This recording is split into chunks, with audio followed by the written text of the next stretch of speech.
A gente tem falado bastante sobre a dengue, principalmente confirmações de casos de dengue.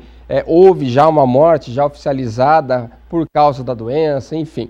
Mas é importante também a gente ressaltar os cuidados que as pessoas que pegaram a dengue, as pessoas que estão com dengue, têm que tomar no seu tratamento, né, no seu processo aí de cuidados para recuperar a saúde por completo e se recuperar desse processo da dengue, né? Para falar sobre esse assunto aqui hoje comigo, a Paula Capelazzo, ela que é enfermeira e também professora de curso técnico de enfermagem, que vai dar um panorama geral aí para a gente. Tudo bem, Paula? Tudo bem, boa tarde, Paulo. Boa tarde, obrigado pela sua presença aqui Obrigada, conosco. eu que agradeço. O que primeiro assim, é o sintoma, né? A pessoa tem que ficar atenta às mudanças que vêm com a possibilidade de ter contraído a dengue, é isso? Isso. Mal-estar, cefaleia, que seria dor de cabeça intensa, febre alta, e quando a gente não tem vontade de comer, né? Então perca de apetite, o mal-estar geral mesmo, que não melhora. É melhor estar procurando um médico para ele poder estar identificando, verificando essa necessidade de fazer ou não o exame, a sorologia para dengue.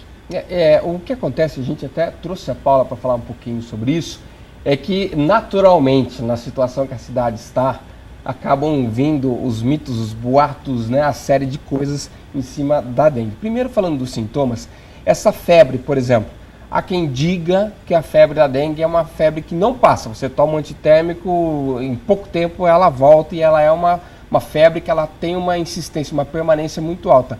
Isso é uma característica da febre de dengue? Na verdade, cada organismo ele reage de uma maneira. Não adianta a gente dizer exatamente que todo mundo vai passar por isso, né? Certo. Mas a dengue se caracteriza sim por febre alta. Então, quando a gente toma o remédio, geralmente de 6 em 6 horas, então a tendência é, enquanto ele estiver no pico dele, né, ele abaixa a temperatura, logo depois ela torna a subir novamente. Então, por isso que a febre da dengue é uma febre que não passa. Quais os cuidados básicos para a pessoa que está com dengue em casa? O que ela tem que fazer? Repouso, então manter-se em repouso, tranquila, evitar atividades físicas em excesso, né?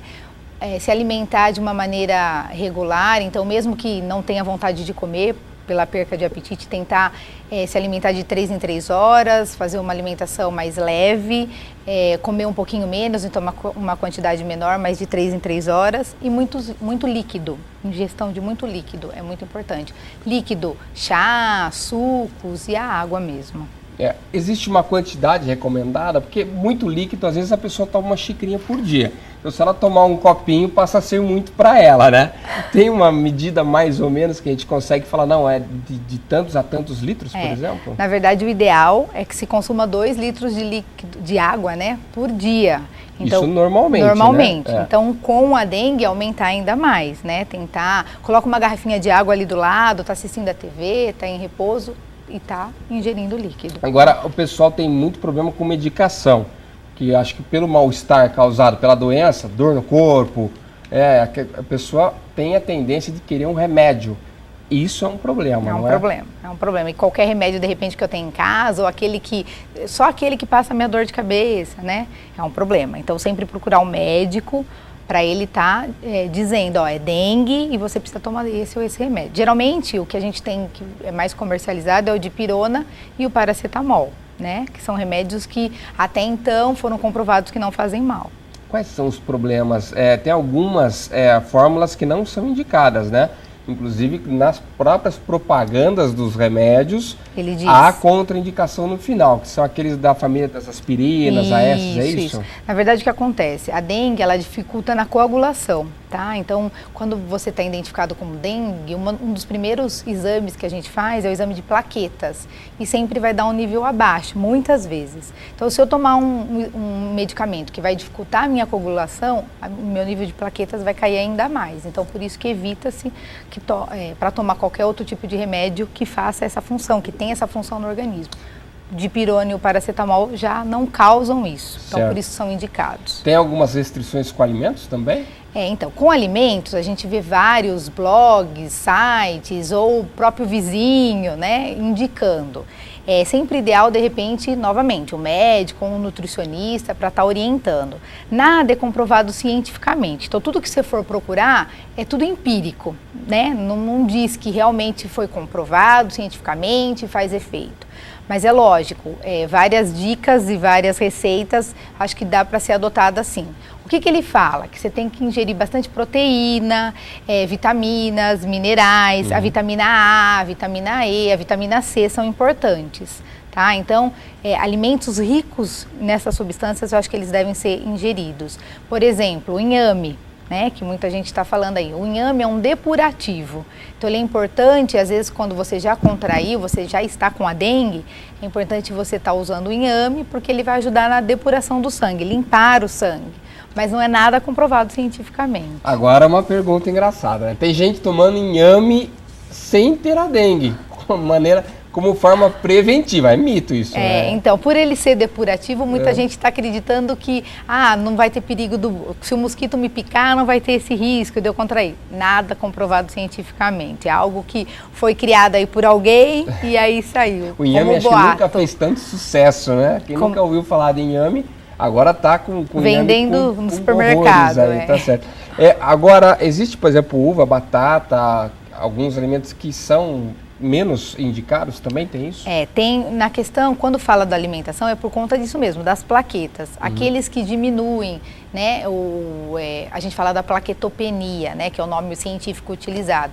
Então, aqueles alimentos que podem induzir a diminuição, eles são evitados. Mas, novamente, repito, nada comprovado cientificamente, é só o que a gente escuta falar e das restrições das dietas. Então, hoje em dia, todo mundo quer manter o corpo, todo mundo quer praticar uma atividade física e aí vai no nutricionista e ele fala, esse alimento melhora os níveis de plaquetas, esse diminui. Então, usando esse exemplo é que as pessoas estão evitando para consumir por conta da dengue. Tá certo. Tá? É nesse sentido. Com relação à higienização dos ambientes, tem algum risco de contaminação quando tem uma pessoa em casa com dengue? E aí há a preocupação dos outros moradores, quando há crianças. Quais são as principais recomendações nesse sentido?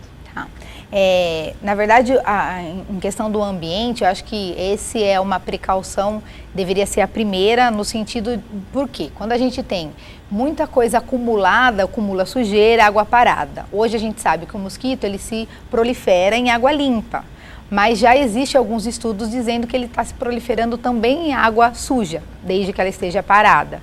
Então, por isso que a gente tem que evitar as questões de acúmulo de garrafas, vasos, né, os chachins, as questões dos pneus, então evitar. Tá? E aí no sentido de quem, eu já contraí a doença, então na minha casa corro o risco de alguém estar contraindo. Na verdade, às vezes não é nem na nossa casa, é no ambiente de trabalho, é na rua, tá? Não é porque um da casa teve que o outro também vai adquirir porque um mosquito está picando um e está picando o outro. Não é bem assim. Muitas vezes quando o mosquito pica, ele morre também. É a fêmea que pica, né?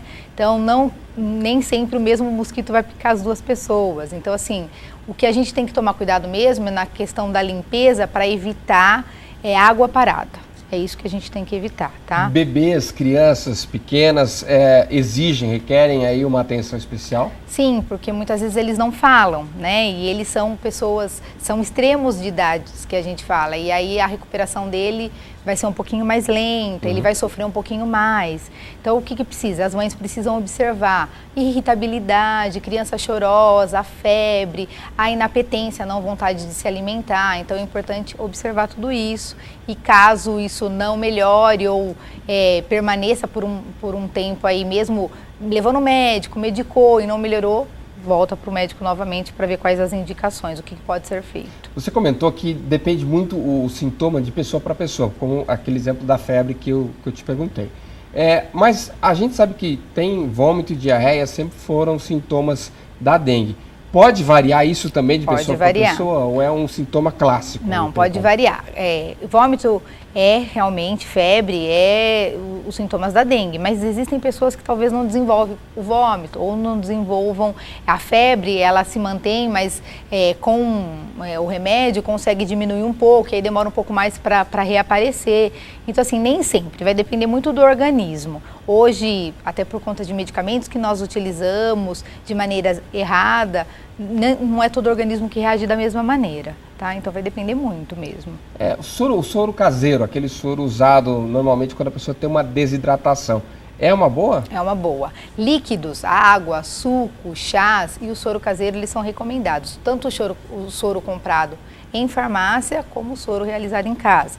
1 litro de água com uma colher de sopa de açúcar e uma colherzinha chá bem pequenininha de sal, tá feito soro caseiro, eu posso estar ingerindo ele. Muito importante, principalmente para quem, né, já adquiriu a dengue e está precisando ingerir líquidos, está mal mesmo, precisa de algum repouso, e aí o soro ajuda bastante. O caso que a gente teve fatal, foi confirmado como causa da morte pela dengue, é um senhor de 72 anos, morador da região de Ajapi. E tem um outro caso que ainda vai estar em análise. Também a família aponta que a mulher estava com sintomas da dengue, veio a falecer e também ela tem uma idade já, se não me engano, maior de 50 anos também. Os idosos também precisam de uma atenção especial com relação à dengue, por talvez ter alguma outra questão, um problema respiratório ou um problema aí de um diabetes, de uma circulação, e aí a dengue faz com que isso se torne uma coisa mais grave com maior rapidez? Eu acredito que todos nós precisamos tomar cuidado com a dengue, né? E como eu disse, de repente um jovem que está com a imunidade baixa ou com algum outro tipo de patologia associada e não percebeu ainda, também pode estar evoluindo desta forma e até chegando ao óbito, sim. Mas é lógico, extremos de idades, como eu disse, crianças e idosos, até por questão do problema de saúde mesmo. Muitas vezes já está associado a alguma coisa, diabetes, eles já estão acamados, problemas respiratórios, então tudo isso vai influenciar. E aí pode sim complicar a situação da dengue, então tem que tomar cuidado também, tá? Na verdade, na questão dos idosos hidratação, boa alimentação e eu acho que o uso de repelentes. Eu acho que isso vai ajudar bastante, tanto nas crianças como nos idosos. Até em crianças, os pediatras estão adotando a ideia a loção anti-mosquito ou o uso de um repelente caseiro, um repelente que não tem uma dosagem tão forte aí, mas é importante estar usando porque ele ajuda bastante. Ok, Paulo. Muito obrigado pela sua participação, pelas informações todas aqui, orientações importantes. Prestem atenção, sigam em casa, porque realmente, às vezes, o preventivo já pode quebrar essa sequência, esse número tão grande de casos de dengue que nós temos registrado na cidade. Muito obrigado, viu? Obrigada, eu que agradeço muito. E o Claro Notícias de hoje fica por aqui. Mais informações no nosso portal, o tvclaré.com. E você pode acompanhar esta edição do jornal na reprise às 10 horas da noite de hoje. E amanhã, 12:30, a gente volta ao vivo aqui na TV Claré. A gente se encontra lá. Até mais.